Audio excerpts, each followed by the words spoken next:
نحمده ونصلي على رسوله الكريم اما بعد فاعوذ بالله من الشيطان الرجيم بسم الله الرحمن الرحيم رب اشرح لي صدري ويسر لي امري واحلل عقدة من لساني يفقهوا قولي. فقه القلوب پیج نمبر 691. وموانع الایمان اربعۃ، اور ایمان کو روکنے والی چیزیں 4 ہیں. 4 چیزیں ایمان میں خلل ڈالتی ہیں، ایمان کمزور کرتی ہیں. الکبر تکبر، والحسد حسد، والغضب اور غصہ، والشہوۃ اور خواہش. کون سی 4 چیزیں ہیں جو ایمان کو نقصان دیتی ہیں؟ تکبر، حسد، غصہ اور خواہش نفس. فالکبر یمنع الانسان من الانقیاد للہ ورسولہ، تو تکبر انسان کو روکتا ہے اللہ اور اس کے رسول کی اطاعت سے. وہ کیسے؟ کہ انسان اپنے آپ کو بڑی چیز سمجھتا ہے اور اللہ کا حکم ماننے میں وہ سمجھتا ہے کہ میرے لیے شرمندگی کی بات ہے، ہاں لوگ کیا کہیں گے، یا یہ میری شان کے خلاف ہے، میں حجاب کیسے کروں، پردہ کیسے کروں، لوگ باتیں بنائیں گے. تو اس کا مطلب یہ ہے کہ آپ اپنے آپ کو بڑی چیز سمجھتے ہیں اور کسی کو موقع نہیں دیتے کہ آپ پر بات بنائے. والحسد یمنعہ قبول النصیحۃ وبذلها، اور حسد منع کرتا ہے، اس کو روکتا ہے اس کو نصیحت قبول کرنے سے اور اس پر عمل کرنے سے یا اسے خرچ کرنے سے. جیسے ابلیس کو حسد ہوا تھا تو اللہ تعالیٰ نے اس کو فرمایا کہ تم سجدہ کرو، تو اس نے سجدے سے انکار کر دیا. والغضب یمنعہ العدل والتواضع، اور غضب جو ہے اس کو روکتا ہے عدل اور تواضع سے. تواضع ہوتا ہے ہمبلنس، عاجزی. والشہوۃ تمنعہ التفرغ للعبادہ، اور شہوت جو ہے روکتی ہے اس کو عبادت کے لیے فارغ ہونے سے. انسان اپنی خواہشات میں پڑھ کر عبادت کا ٹائم نہیں نکالتا. مثلا سونے کی خواہش ہے تو آپ صبح کے وقت اٹھتے ہی نہیں، سوتے ہی رہتے ہیں، تو آپ کی نماز چلی جاتی ہے. یا اسی طرح کھانے پینے کی خواہش، کھانا کھا رہے ہیں، باتیں کر رہے ہیں، افطار کر رہے ہیں، سارا دن روزہ رکھا ہے، اب کھا رہے ہیں، پی رہے ہیں، او نماز دیر سے پڑھی، تو عبادت کے لیے فراغت ہی نہ ہوئی. ورنہ انسان کے لیے چند لقمے بھی کافی ہو جاتے ہیں. وَهَذِهِ هِيَ أَرْكَانُ الْكُفْرِ، اور یہ ہیں کفر کے ارکان، کفر کے پلرز ہیں یہ. فَإِذَا انْهَدَمَ رُكْنُ الْكِبْرِ سَهُلَ عَلَيْهِ الْإِنْقِيَادُ لِلْحَقِّ، جب منہدم ہو جاتا ہے، گر جاتا ہے تکبر کا پلر، تو آسان ہو جاتا ہے اس کے لیے حق کے آگے اطاعت کرنا، سبمٹ کرنا. وَإِذَا انْهَدَمَ رُكْنُ الْحَسَدِ سَهُلَ عَلَيْهِ قُبُولَ النُّصْحِ وَبَذْلُهُ، اور جب گر جاتا ہے حسد کا رکن، حسد کا پلر، تو آسان ہو جاتی ہے اس کے لیے نصیحت قبول کرنا اور اسے خرچ کرنا. وَإِذَا انْهَدَمَ رُكْنُ الْغَضَبِ سَهُلَ عَلَيْهِ الْعَدْلُ وَالتَّوَاضُعُ، اور جب گر جاتا ہے غضب کا رکن تو آسان ہو جاتا ہے اس کے لیے انصاف کرنا اور تواضع اختیار کرنا. وَإِذَا انْهَدَمَ، اور جب منہدم ہو جاتا ہے، گر جاتا ہے رکن الشہوتی، شہوت کا رکن، سہل علیہ الصبر والعفاف وتقدیم اوامر اللہ، تو آسان ہو جاتا ہے اس پر صبر کرنا اور معاف کرنا اور اللہ کے احکامات کو اپنے سامنے رکھنا. وجمیع الآفات التي تحصل للبشریة متولدة من هذه الاربع، اور ساری آفتیں جو انسان کو پیش آتی ہیں وہ ان 4 چیزوں سے پیدا ہوتی ہیں. وَإِذَا اسْتَحْكَمَتْ فِي الْقَلْبِ، اور جب وہ دل میں راسخ ہو جاتی ہیں، أَرَتْهُ الْبَاطِلَ فِي صُورَةِ الْحَقِّ، تو دکھاتی ہیں اس کو باطل حق کی صورت میں، والحق فی صورت الباطل، اور حق کو باطل کی شکل میں، والمعروف فی صورت المنکر، اور معروف منکر کی شکل میں نظر آتا ہے، والمنکر فی صورت المعروف، اور منکر معروف کی شکل میں نظر آنے لگتا ہے. یعنی جس انسان کے اندر یہ چار چیزیں پائی جاتی ہیں پھر وہ حق کو حق نہیں دیکھ سکتا، یعنی اچھی چیزیں بری لگتی ہیں، بری چیزیں اس کو اچھی لگتی ہیں. وَإِذَا تَأَمَّلَ الْإِنسَانُ كُفْرَ الْأُمَمِ السَّابِقَةِ رَآهُ نَاشِئًا مِنْهَا، اور جب انسان غور کرتا ہے پچھلی امتوں کا کفر تو وہ دیکھتا ہے اس کو کہ وہ انہی سے اٹھی. وَعَلَيْهَا يَقَعُ الْعَذَابُ، اور ان پر عذاب واقع ہوتا ہے. وَتَكُونُ خِفَّتُهُ وَشِدَّتُهُ بِحَسْبِ خِفَّتِهَا وَشِدَّتِهَا، اور اس عذاب کا ہلکا ہونا یا شدید ہونا اس کے عین مطابق ہوتا ہے کہ یہ صفات ان کے اندر کم ہے یا زیادہ ہیں. کون سی صفات؟ تکبر، حسد، غصہ، شہوت. فمن فتحها على نفسه، تو جس نے ان کو اپنے اوپر کھول لیا، فقد فتح علیہ ابواب الشرور، تو اس نے اپنے اوپر شر کے دروازے کھول لیے. ومن اغلقها، اور جس نے ان کو بند کر دیا، عن نفسه، اپنے نفس پر، فقد اغلق عنہ ابواب الشرور، تو اس نے اپنے اوپر شر کے دروازے بند کر لیے. یعنی جو ان چار چیزوں سے خود کو روک لے گا اس پہ خیر کے دروازے کھل جائیں گے، اور جو ان کو بند کر دے گا اس سے شر کے دروازے بند ہو جائیں گے. وَمَنْشَأُ هَذِهِ الْأَرْبَعَةِ مِنْ أَمْرَيْنِ، اور ان چاروں چیزوں کا جو پیدا ہونا ہے وہ دو وجوہات کی بنا پر ہے. أَحَدُهُمَا، ان میں سے ایک ہے جہل العبد بربہ، بندے کا اپنے رب کی پہچان سے لا علم ہونا، یعنی رب کی معرفت نہ ہونا. جہل العبد بربہ، یعنی بندہ اپنے رب کو نہیں پہچانتا. والثانی، اور دوسری چیز جہل العبد بنفسہ، انسان کا اپنے آپ کو نہ پہچاننا. تو کون سی دو وجوہات ہوئی؟ رب کی پہچان نہ ہونا اور اپنے آپ کی پہچان نہ ہونا. فَالْإِنسَانُ لَوْ عَرَفَ رَبَّهُ بِأَسْمَائِهِ الْحُسْنَى، تو جو انسان اپنے رب کو پہچان جاتا ہے اس کے اچھے ناموں کی وجہ سے، ان کو پڑھتا ہے، سنتا ہے، سیکھتا ہے. وَصِفَاتِهِ الْعُلَى، اور اس کی بلند صفات سے. وَعَرَفَ عَظَمَتَهُ وَجَلَالَهُ، اور وہ جان لیتا ہے اس کی عظمت اور اس کے جلال کو. وَآلَاءَهُ وَإِنْعَامَهُ، اور اس کی نعمتوں اور اس کے انعامات کو. وَعَرَفَ نَفْسَهُ بِالنَّقَائِصِ وَالْآفَاتِ، اور وہ جان لیتا ہے اپنے نفس کی کمیوں اور آفتوں کو. لم يتکبر ولم یغضب، تو وہ نہ تکبر کرتا ہے نہ غصہ کرتا ہے.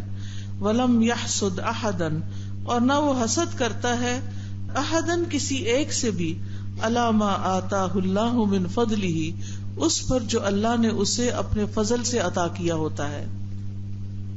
یعنی جب انسان کو اپنے رب کی پہچان ہو جاتی ہے اور جب انسان کو اپنے آپ کی پہچان ہو جاتی ہے کہ مجھ میں کتنی کمیاں کوتاہیاں ہیں اور میرا رب کتنا پرفیکٹ ہے، تو پھر اس کے اندر سے تکبر اور حسد اور یہ خرابیاں نکلنے لگتی ہیں.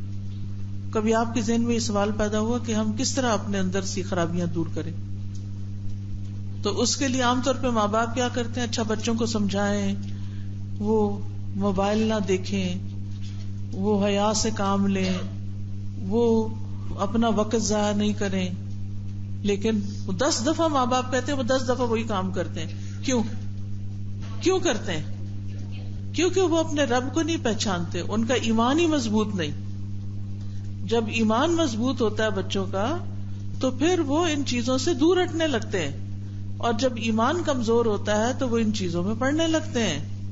جو انسان جانتا ہے کہ میں نے غلط کام کیا تو مجھے اس کا نقصان ہوگا تو وہ غلط کام نہیں کرتا. ٹھیک ہے، تو بجائے اس کے کہ صرف نصیحتیں کریں اوپر اوپر سے، اس کی وجہ بھی بتائیں کہ یہ نصیحت کیوں کی جا رہی ہے، کسی چیز سے کیوں روکا جا رہا ہے اور کوئی چیز کیوں کرنی چاہیے. فالحسد فی الحقیقت نوع من معادات اللہ، حسد حقیقت میں اللہ سے دشمنی کی ایک قسم ہے. فإن الحاسد، پس بے شک حاسد، یکرہ نعمت اللہ علی عبدہ، اللہ کی بندے پر جو نعمت ہوتی ہے اس کو ناپسند کرتا ہے. وقد احبہ اللہ لہ، حالانکہ تحقیق اللہ نے اس کو پسند کیا ہوتا ہے اس کے لیے. ویحب زوالہا عنہ، اور وہ اس کا زوال چاہتا ہے اس شخص سے جس کو وہ نعمت ملی. واللہ یکرہ ذالک، اور اللہ اس کو ناپسند کرتا ہے. فہو مضاد للہ فی قضائہ ومحبتہ وکرامتہ، تو وہ بالکل اپوزٹ ہوتا ہے اللہ تعالی کے اس کے فیصلوں میں، اس کی محبت اور اس کی کرامت کے فیصلوں میں. یعنی حاسد جو ہے اللہ کے فیصلوں کو پسند نہیں کرتا. حاسد اللہ کی نعمتوں کا زوال چاہتا ہے، جبکہ اللہ تعالیٰ ایسا نہیں چاہتا. تو جو اللہ چاہتا ہے حاسد وہ نہیں چاہتا، تو حاسد ایک طرح سے اللہ کی دشمنی پر اتر آتا ہے، وہ بہت بڑا جرم ہے. ومن اجل ھذا، اس وجہ سے، کان ابلیس عدو اللہ حقیقتا، ابلیس اللہ کا حقیقی دشمن ہے. لأن ذنبہ کان عن کبر وحسد، کیونکہ اس کا گناہ تکبر اور حسد کی وجہ سے تھا. وقلع ہاتین الآفتین بمعرفت اللہ وتوحیدہ والرضا بہ والانابۃ الیہ، اور ختم ہوتی ہیں یہ دونوں آفتیں اللہ کی معرفت اور اس کی توحید اور اس کی رضا پہ راضی ہونے سے اور اس کی طرف پلٹنے سے. وقلع الغضب بمعرفت النفس، اور غضب دور ہوتا ہے نفس کی پہچان سے. وَأَنَّهَا لَا تَسْتَحِقُّ أَن يَغْضِبَ لَهَا، اور یہ کہ وہ اس کا مستحق نہیں کہ اس پر غضب کیا جائے. فَإِنَّ ذَلِكَ إِيثَارٌ لَهَا بِالرِّضَا وَالْغَضَبِ عَلَى خَالِقِهَا، تو بے شک یہ ترجیح دینا ہے اس کے لیے ساتھ رضا اور غضب کے اپنے خالق پر. یعنی جب انسان اپنے نفس کو پہچانتا ہے تو غضب ختم ہو جاتا ہے، کیونکہ نفس کے لیے جائز نہیں کہ وہ غضب کرے. ٹھیک ہے، لا تستحق، وہ اس کا مستحق نہیں. ٹھیک ہے، تو وہ کیا کرتا ہے، ترجیح دیتا ہے راضی کرنے کو اور غصہ کرنے کو اپنے خالق پر. یعنی وہ اللہ کے فیصلوں پر راضی ہو جاتا ہے اور غصے کے مقابلے میں اپنے خالق کی بات کو ترجیح دیتا ہے.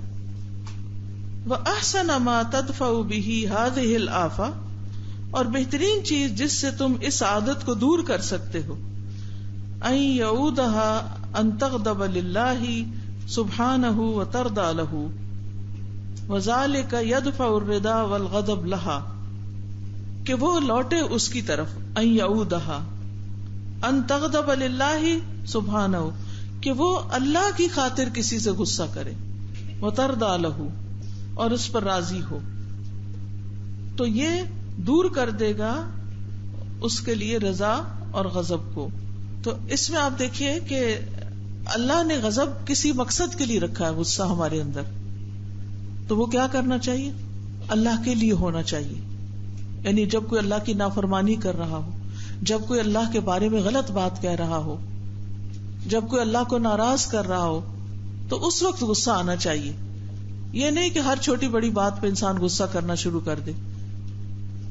تو وہ احسن ما تدفع به هذه الآفة ان يعودها، اس کو عادی بنا دے، اپنے نفس کو عادی بنا دے. کس چیز کا، ان تغضب للہ سبحانہ.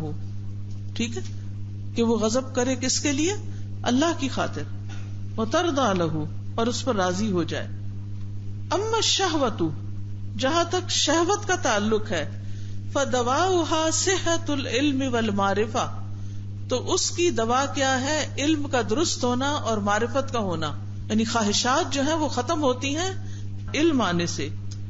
بأن اعطاؤها شہواتها اعظم اسباب ہلاکها وحرمانها، کہ نفس کو شہوت دینا یعنی شہوت پہ رکھنا یہ اس کی ہلاکت اور محرومی کے سب سے بڑے اسباب میں سے ہے. فالشہوۃ کالنار، شہوت جو ہوتی ہے وہ آگ کی طرح ہوتی ہے. اذا اضرمها صاحبها بدأت باحراقه، جب کوئی خواہش کرنے والا اس شہوت کو بھڑکا دیتا ہے تو وہ اس کو خود ہی جلا دیتی ہے. السلام علیکم. وعلیکم السلام. استاذہ مجھے سب سے جو اچھی بات لگی ہے وہ یہ ہے کہ غصہ ایک فطرتی عمل ہے، ہر انسان کے اندر ہوتا ہے، اللہ نے رکھ دیا ہے، لیکن ہمیں اس کا استعمال نہیں آتا ہے کہ وہ کب کرنا چاہیے. تو مجھے بڑی اچھی بات لگی کہ جب کوئی اللہ کی نافرمانی کر رہا ہوتا ہے تب ہمیں غصہ کرنا چاہیے. ہم چھوٹی چھوٹی بات پہ بڑک اٹھتے ہیں اور وہ ایسی باتیں ہوتی ہیں جن کا ویسے عمل سے کوئی تعلق نہیں ہوتا ہے. بالکل جزاک صحیح. اللہ خیر. السلام علیکم. وعلیکم السلام. میم آج میں آپ سے غصے کے بارے میں ہی بات کرنا چاہ رہی تھی، اور میں چاہ رہی تھی کہ آپ مجھے کوئی ایسی بات ضرور بتائیں کہ میں غصہ کم کروں. مجھے بھی غصہ آ جاتا ہے، اور اسپیشلی باقی وہی بات کہ اگر آپ کے بارے میں کوئی بات کرے تو میں برداشت نہیں کر پاتی. میم کوئی اچھا سا ٹپ دیں پلیز.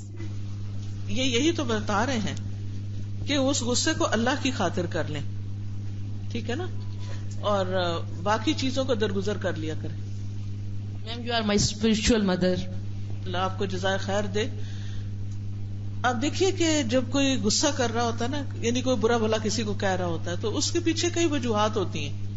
جیسے میں خود بھی سنتی رہتی ہوں نا کہ کسی نے یہ کہہ دیا وہ کہہ دیا، تو وہ بےچارا بھی اپنی عادت سے مجبور ہوتا ہے، یا اس کو بھی کوئی غلط فہمی ہوتی ہے، یا کوئی اس کے پیچھے مسئلہ ہوتا ہے، کبھی حسد بھی ہوتا ہے، تو اس کے بنا پر وہ اس طرح کی بات کرتے ہیں. تو جب ہم ان سے حسن سلوک کرتے ہیں، جواب میں ہم ٹھنڈے ٹھنڈے جواب دیتے ہیں، آرام سے بات کرتے ہیں، تو پھر وہ کہتے ہیں کہ ہاں ان کی ٹیچر بہت اچھی جس نے ان کو اچھا اخلاق سکھایا ہے. ٹھیک ہے، تو اپنے آپ کو کنٹرول کر کے اچھے اخلاق کا مظاہرہ کریں تو انشاءاللہ آپ کے عمل سے وہ الزام رد ہو جائے گا. جی. السلام علیکم. وعلیکم السلام. تازہ میں نا آپ کے لیکچر آن لائن سنتی تھی، یہ فکر القلوب کے نا، تو اسی سے ہی اس کا ایک ورڈ میں نے سنا تھا، تو اسی سے ہی میری زندگی بدلی کہ میں اس طرف آئی قرآن کی طرف. تو اس میں نے سنا تھا یہ کہ نا دنیا جو ہے نا وہ دار الحاجات ہے اور آخرت دار الشہوات. اور ہم نا دنیا میں ہی شہوات میں پڑے ہوئے تھے. اس وقت بھی اتنا مال تھا ہمارے پاس کہ ہم اور 3 چیزیں پھر اتنی نہیں تھی، تکبر، حسد، الحمدللہ یہ چیزیں نہیں تھی، لیکن نا یہ شہوات بہت تھی ہمارے اندر کہ ہم سب اسی میں دنیا کو ہی سب کچھ سمجھ رہے تھے اور اسی میں ہی لگے ہوئے تھے. تو اس ایک فکرے نے نا میری سوچ کو بدل دیا مکمل کہ بھئی ہم کیا کر رہے ہیں، ہم اسی میں اپنی ساری خواہشات پوری کر دیں گے تو پھر آخرت میں کیا ہے ہمارے لیے. بالکل. یہ فکر القلوب کتاب جو ہے نا یہ اندر کی نفس کی خرابیوں کی اصلاح کرتی ہے. السلام علیکم.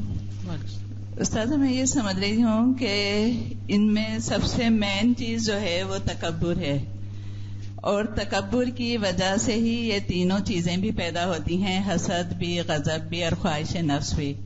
جب ہماری ذکر خواہش نفس پر پہنچتی ہے تو ہمارے اندر غصہ پیدا ہوتا ہے، اور جب ہم دوسروں کو اچھی نعمتوں میں دیکھتے ہیں اور حسد ہمارے اندر موجود ہوتا ہے تو بھی غصہ پیدا ہوتا ہے، اور تکبر اگر ہمارے اندر موجود ہے تو بھی وہ غصہ ہی وجود میں آتا ہے.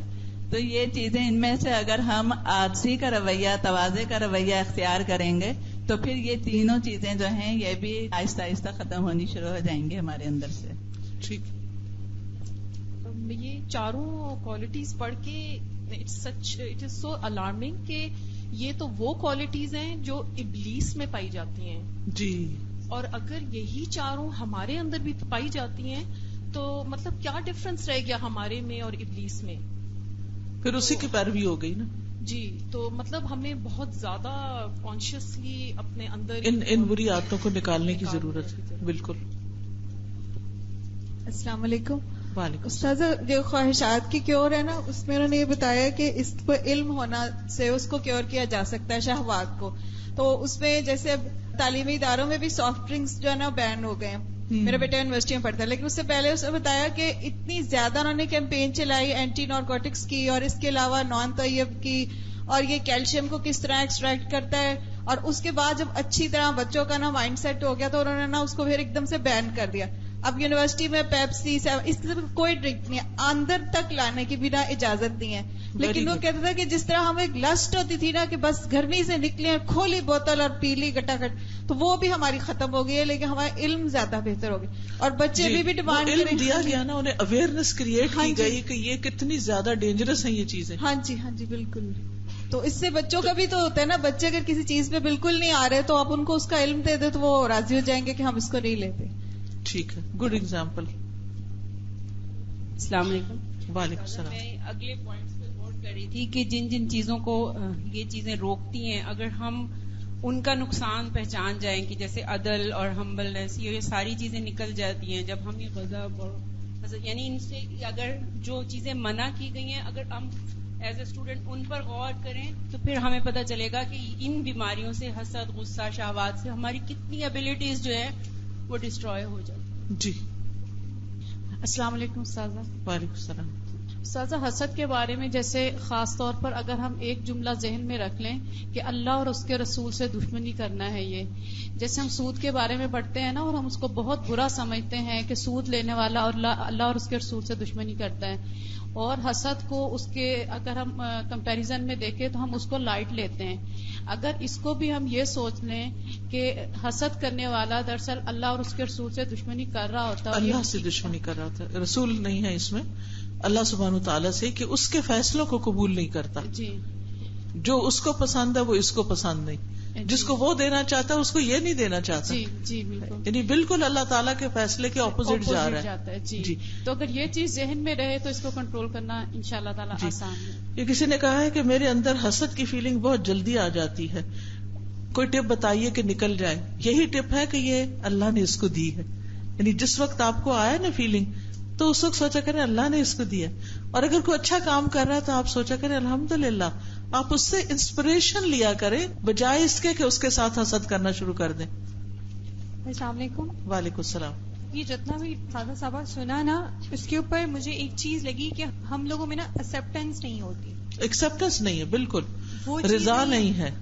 ہم اس کی بجائے ہر چیز کے اوپر ریزسٹ کر رہے ہوتے ہیں جس کی وجہ سے ہم وہ چیز لے ہی نہیں سکتے. مطلب وہ چاروں چیزیں جو ہے نا وہ اسی وجہ سے مطلب پرسنالٹی کے اندر ہی آ جاتی ہیں. بالکل. السلام علیکم استاد. وعلیکم السلام. جیسے کرن باجی نے کہا نا کہ وہ پیپسی کا اور باقی ساری چیزوں کا انہوں نے کہا کہ یہ نقصان دہ ہے، تو اس کا انہوں نے علم دیا، پھر اس کو روکا، اس کے لیے سدباب کیا. تو آپ یہ دیکھیں کہ یہاں پہ آپ نے چاروں چیزیں بتائی ہیں نا، تو ہم اپنے آپ کو بیمار ہی نہیں سمجھتے. ہم یہ سمجھتے نہیں کہ ہمارے اندر ایمان کی بیماری ہے، کمی ہے، تو ہم اس کو دور کریں. تو اس کی دوری کے لیے ہم یہ چار چیزوں کو دیکھیں کہ ہم اتنے بیمار ہیں کہ وہ ہمارے اندر ہے ہی ہیں. تو ہم اس کو دور کرنے کے لیے کیا کریں؟ کبھی کوشش ہی نہیں کی، کبھی علم حاصل ہی نہیں کیا، اور اگر ہمیں ملتا بھی ہے تو ہم اس چیز پہ اڑ جاتے ہیں کہ نہیں یہ ایسے نہیں، ایسے کر لیتے ہیں. صحیح. جزاک اللہ خیر. والغضب کالسبع، غضب جو ہے، غصہ جو ہے، وہ درندے کی طرح ہوتا ہے. درندہ سمجھتے ہیں؟ مثلا شیر وغیرہ. اذا افلتہ صاحبہ، اگر اس کا ساتھی اس کو چھیڑے، اکلہ واہلک غیرہ، تو وہ اس کو بھی کھا جائے گا اور دوسرے کو بھی ہلاک کر دے گا. والحسد بمنزلۃ معادات من هو اقدر منک، اور حسد اس شخص سے دشمنی کرنے کی بات ہے جو تم سے زیادہ قدرت رکھنے والا ہے، یا اس ہستی سے دشمنی ہے جو تم سے زیادہ قادر ہے. والکبر بمنزلۃ منازعۃ الملک ملکہ، اور تکبر اس سے جھگڑا ہے جو بادشاہ ہے اپنی بادشاہت کا. فإن لم يقتلك طردك عنہ، اگر وہ تمہیں قتل نہ بھی کرے تو تمہیں اس بادشاہ سے باہر نکال دے گا، اپنی کنگڈم سے، ملک سے. وللایمان علامات وللکفر علامات، ایمان کی کچھ علامتیں ہیں اور کفر کی کچھ علامتیں ہیں. وللنفاق علامات، اور نفاق منافقت کی بھی کچھ علامتیں ہیں. وعلامۃ الایمان، اور ایمان کی علامت ان نتوجہ دائما الی اللہ فی جمیع احوالنا، کہ ہم متوجہ ہوں ہمیشہ اللہ کی طرف تمام حالات میں. وفی حل مشاکلنا، اور اپنی مشکلات کے حل کرنے میں. ولا نتوجہ الی غیرہ، اور ہم اس کے علاوہ کی طرف متوجہ نہ ہوں. مہما کانا، جو کچھ بھی ہو.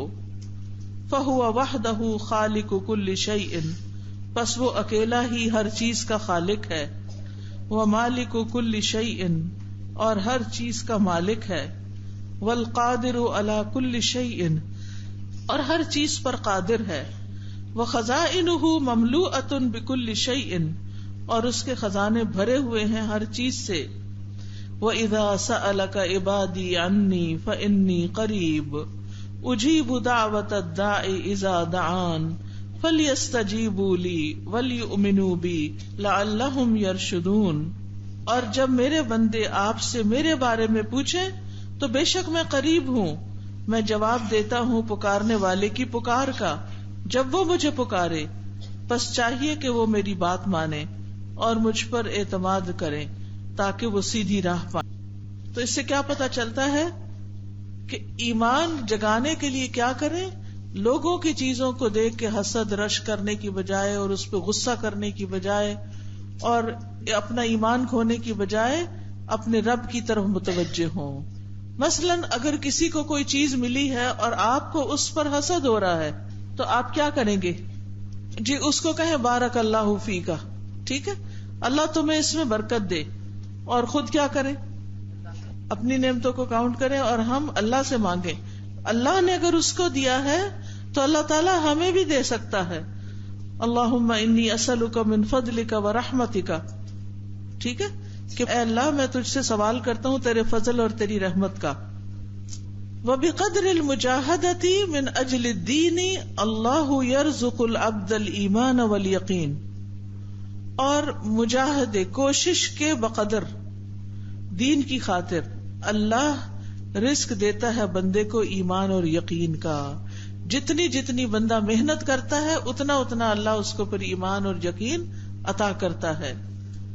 وَإِذَا نَزَلَ بِنَا حَالٌ مِّن جُوعٍ أَوْ مَرَضٍ أَوْ خَوْفٍ أَوْ غَيْرِهَا نَتَوَجَّهُ إِلَى اللَّهِ وَنَعْمَلُ مَا عَمِلَهُ النَّبِيُّ صَلَّى اللَّهُ عَلَيْهِ وَسَلَّمَ فِي تِلْكَ الْحَالِ وَبِذَلِكَ يَكْشِفُ اللَّهُ مَا نَزَلَ بِنَا مِن سُوءٍ أَوْ بَلَاءٍ وَيُبَدِّلُ مَا نَكْرَهُ بِمَا يُحِبُّ وَمَا يَسُوءُنَا بِمَا يَسُرُّنَا۔ وَإِذَا نَزَلَ، اور جب نازل ہو اترے، بنا ہم پر، حال من جوع، کوئی حال بھوک میں سے، یعنی اگر ہم پر کوئی بھوک طاری ہو جائے، او مرض، یا کوئی بیماری آ جائے، او خوف، یا کوئی خوف آ جائے، او غیرہا، یا اس کے علاوہ، نتوجہ الی اللہ، تو ہم کیا کریں؟ متوجہ ہوں اللہ کی طرف، ونعمل، اور ہم عمل کریں، ما عملہ النبی صلی اللہ علیہ وسلم، جو عمل نبی صلی اللہ علیہ وسلم نے کیا، فی تلک الحال، اس حالت میں آپ نے بھوک کی حالت میں کیا پڑھا، کیا کیا، بیماری میں آپ نے کیا کیا، خوف کے وقت آپ نے کیا کیا، بس وہی کرنا شروع کر دیں، کیونکہ آپ ہمارے گائیڈ تھے نا، اسوہ حسنہ تھے۔ وَبِذَلِكَ يَكْشِفُ اللَّهُ مَا نَزَلَ بِنَا مِن سُوءٍ، اس طرح اللہ تعالی ہم سے اس بیماری کی تکلیف کو دور کر دے گا، وَبَلَاءٍ، اور بلا کو، وَيُبْدِلُ مَا نَكْرَهُ بِمَا يُحِبُّ، اور بدل دے گا اس کو جو ہمیں ناپسند ہے اس سے جو وہ پسند کرتا ہے، وَمَا يَسُوءُنَا بِمَا يَسُرُّنَا، اور جو ہمیں برا لگتا ہے اس سے بدل دے جو ہمیں خوش کرتا ہے، یعنی ہم تکلیف میں ہونے کے بجائے ہمارا حال درست کر دے، یعنی اس قسم کی دعا کرنی چاہیے پھر اللہ سے۔ فَعِندَ الْخُسُوفِ نَتَوَجَّهُ إِلَى اللَّهِ وَنُصَلِّي۔ خسوف کیا ہوتا ہے؟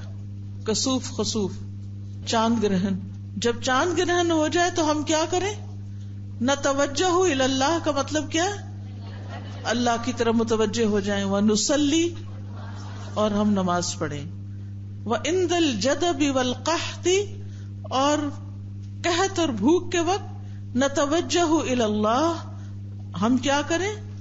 اللہ کی طرف متوجہ ہو جائیں، وَنَطْلُبُ السُّقْيَا مِنْهُ، اور اس سے سیرابی یا پانی طلب کریں، وَنُصَلِّي، اور ہم نماز پڑھیں، یعنی جب بارشیں نہ ہوں اور قحط پڑ جائے تو نماز پڑھیں اور اللہ سے دعا کرے کہ وہ قحط دور کر دے۔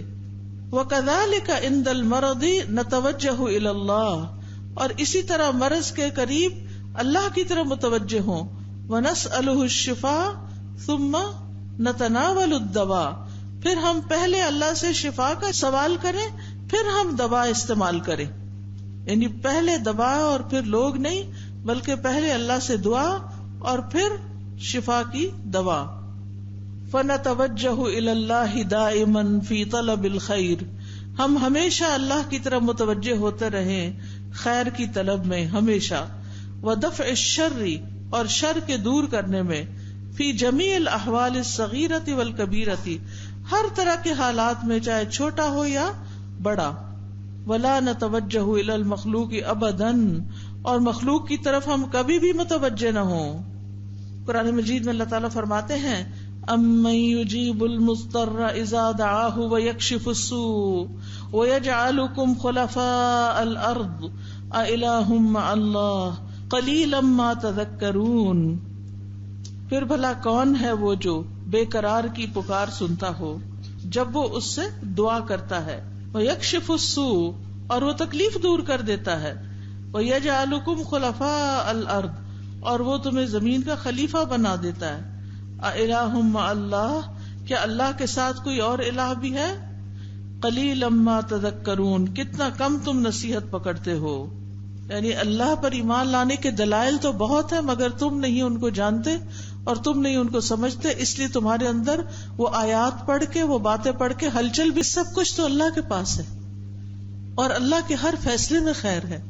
تو پھر نہ کسی سے ناراضگی ہو، نہ کسی سے حسد ہو.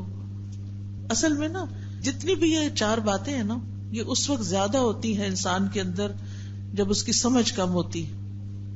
منافقین کے اندر یہ زیادہ تھی کیونکہ ان کی سمجھ کم تھی، وہ یہ باتیں سمجھتے ہی نہیں تھے، سمجھنا چاہتے بھی نہیں تھے.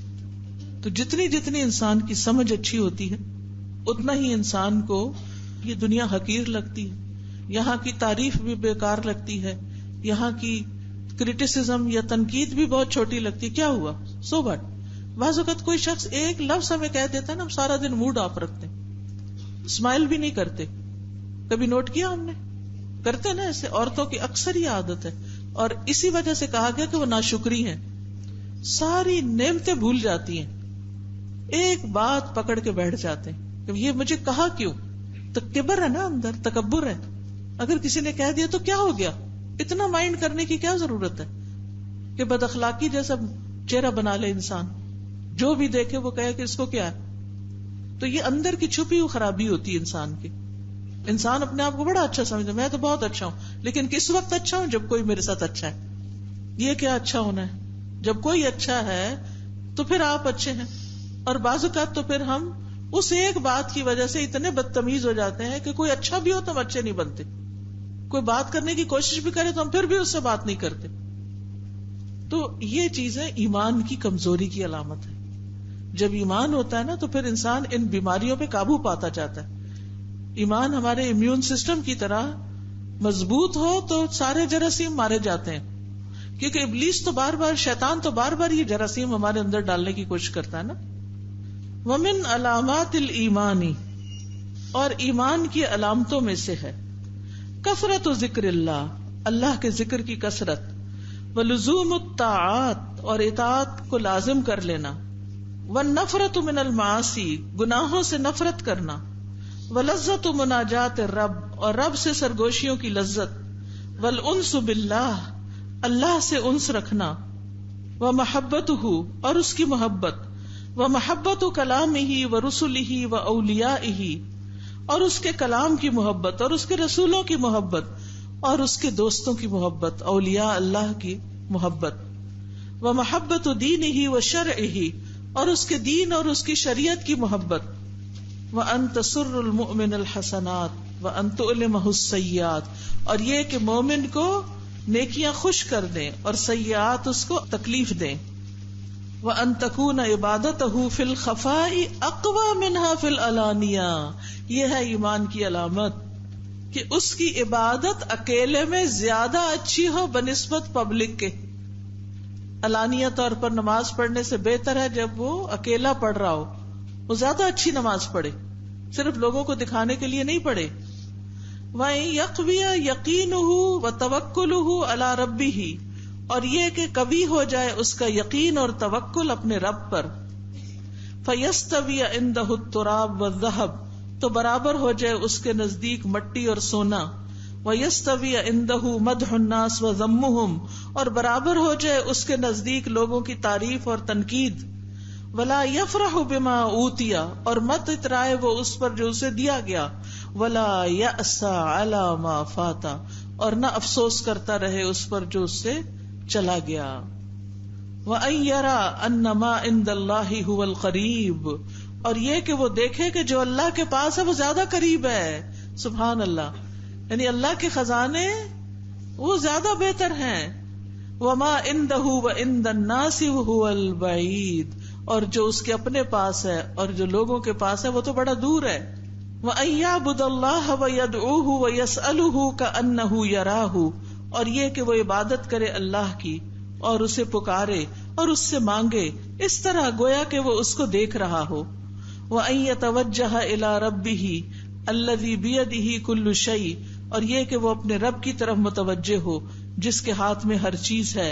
وَلَا يَلْتَفِتْ لِأَحَدٍ سِوَاهُ، اور اس کے سوا کسی اور کی طرف متوجہ نہ ہو. فَيَكُونُ أَمَامَهُ الْمَلِكُ الْأَعْظَمُ وَالْمَيِّتُ سَوَاءٌ، تو ایک بڑے سے بڑا بادشاہ اور ایک میت اس کے سامنے برابر ہوں.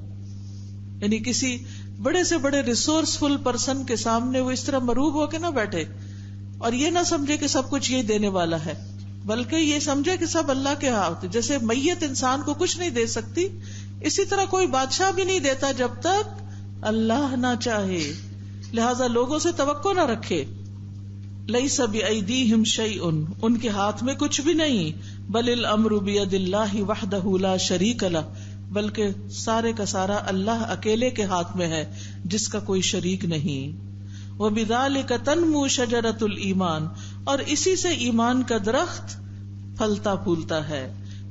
فتورق ثم تزہر ثم تثمر، تو وہ پتے لاتا ہے پھر بارونق ہو جاتا ہے پھر پھل لاتا ہے. وتملأ العالم بالخیرات والبرکات والثمرات، اور وہ دنیا کو بھر دیتا ہے خیر اور برکتوں اور پھلوں کے ساتھ. کما قال سبحانہ، جیسا کہ اللہ سبحانہ تعالیٰ فرماتا ہے، الم تر کیف ضرب اللہ مثلا کلمۃ طیبۃ کشجرۃ طیبۃ اصلها ثابت وفرعها فی السماء، کیا تم نے دیکھا نہیں کہ اللہ تعالیٰ کس طرح بیان کرتا ہے کلمہ طیبہ کی مثال ایک پاکیزہ درخت کی طرح جس کی جڑ ثابت ہے، مضبوط ہے، اور اس کی شاخیں آسمان میں ہیں. تؤتی اکلہا کل حین باذن ربہا، وہ اپنے رب کے اذن سے ہمیشہ پھل لاتا ہے. ویضرب اللہ الامثال للناس، اور اللہ لوگوں کے لیے مثالیں بیان کرتا ہے. لعلہم یتذکرون، تاکہ وہ طیبہ بن جاتا ہے جس کی بنیادیں مضبوط ہوتی، ایمان مضبوط ہوتا ہے، جس کا اخلاق بہترین ہوتا ہے، جو ہمیشہ دوسروں کے لیے فائدہ مند ہوتا ہے. فشجرۃ الایمان اصلها ثابت فی قلب المؤمن علما واعتقادا، پس ایمان کے درخت کی بنیاد جڑ مضبوط ہوتی ہے مومن کے دل میں علمی اعتبار سے اور عقیدے کے اعتبار سے. وفرعها من الکلم الطیب، اور اس کی شاخ کلمہ طیبہ کی شکل میں، والعمل الصالح، اور نیک عمل کی شکل میں، والاخلاق الطیبہ، اور عمدہ اخلاق کی شکل میں، والآداب الحسنہ، اور گڈ مینرز کی شکل میں، فی السماء دائما، ہمیشہ بلندیوں کی طرف. فیصعد الی اللہ جمیع الاقوال والاعمال، تو اللہ کی طرف چڑھتے ہیں سارے اقوال اور اعمال. التی تخرجها شجرۃ الایمان، جو ایمان کا درخت نکالتا ہے. یعنی وہ سب کے سب اللہ کے حضور قبولیت پاتے ہیں، اوپر چلے جاتے ہیں. اللہ اکبر. آپ دیکھیے اگر ہم بد اخلاقیاں کریں گے اور برے کام کریں گے تو نتیجہ کیا ہوگا؟ یہ اللہ کے یہاں قبول ہوں گی؟ یہ الٹا سزا کا باعث بنیں گے. تو اس کے برعکس اگر انسان اچھی بات کہتا ہے، الکلمۃ الطیبہ ہوتا ہے، یعنی اچھا اخلاق ہے، اچھے اعمال ہیں، اچھی چیزیں ہیں، ادب سکھانا ہے، تعلیم دینا ہے، یا اور جو بھی نیکی کے کام ہے، تو وہ انسان کے سارے اللہ کے ہاں قبول ہو جاتے ہیں. وشجرۃ الایمان تحتاج الی تعہدها بالسقی، اور ایمان کا درخت محتاج ہوتا ہے اپنے قائم رکھنے کے لیے سیرابی کا، یعنی سیراب کرتے رہنا پڑتا ہے اس درخت کو ورنہ سوکھ جاتا ہے۔ اور وہ سیرابی کیا ہے؟ وَهُوَ الْمُحَافَظَةُ عَلَى أَعْمَالِ الْيَوْمِ وَاللَّيْلَةِ مِنَ الطَّاعَاتِ وَالْعِبَادَاتِ، اور وہ حفاظت کرنا دن اور رات کے اعمال کی اطاعت اور عبادت میں سے، وَإِلَى إِزَالَةِ مَا يَضُرُّهَا مِنَ الصُّخُورِ وَالنَّوَابِطِ، اور ان چیزوں کو ہٹانا راستے سے جو اس کو نقصان دیتی ہیں، چٹانیں اور پودے وغیرہ۔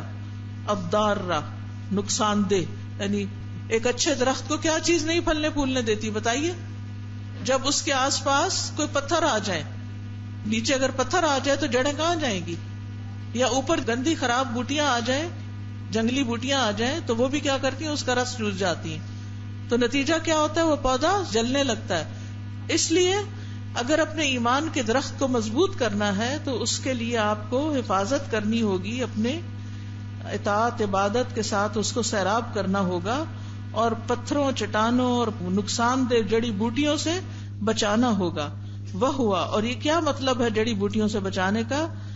ہوا العفت عن المحرمات قولا و فعلا، بچنا حرام چیزوں سے قول اور فعل کے اعتبار سے، یعنی زبان سے بھی اور عمل سے بھی۔ وَإِذَا تَمَّ هَذَا نَبَى الْبُسْتَانُ وَزَهَا، اور جب یہ پورا ہو جاتا ہے تو اس کی نشو نما ہو جاتی ہے باغ کی، اور بارونق ہو جاتا ہے زہو۔ وَأَخْرَجَ الثِّمَارَةَ الْمُتَنَوِّعَةَ، اور وہ رنگ رنگ کے پھل نکالتا ہے۔ وَلِرُؤْيَةِ الْأَشْيَاءِ فِي هَذَا الْعَالَمِ، اور چیزوں کو اس دنیا میں دیکھنے کے لیے خلق اللہ لنا نورین، اللہ نے ہمارے لیے دو نور پیدا کیے ہیں، نمیز بہما بین المخلوقات والاشیاء، ہم تمیز کرتے ہیں ان دونوں کے ساتھ مخلوقات اور اشیاء کے درمیان، ونستفید منہما، اور ان سے مستفید ہوتے ہیں۔ اور وہ دو نور کیا ہیں؟ ایک نور الداخلی ہے اور ایک نور الخارجی ہے، یعنی دنیا کی چیزیں دیکھنے کے لیے انسان کو دو روشنیاں چاہیے ہوتی ہیں، ایک آنکھ کی روشنی چاہیے ہوتی ہے اور ایک باہر کی لائٹ چاہیے ہوتی ہے۔ تو اس پر آگے بات ہوگی، آج کا وقت ہو گیا۔ جزاکم اللہ خیرا، سبحانک اللہم وبحمدک، اشہد ان لا الہ الا انت، استغفرک واتوب الیک۔ بس میری نصیحت یہ ہے کہ جو لوگ قرآن کو اور گہرائی کے ساتھ سمجھنا چاہتے ہیں انہیں چاہیے کہ فقہ القلوب کا کم از کم ہفتے میں ایک لیسن ضرور سنا کریں اپنا وقت نکال کے۔ السلام علیکم ورحمۃ اللہ وبرکاتہ۔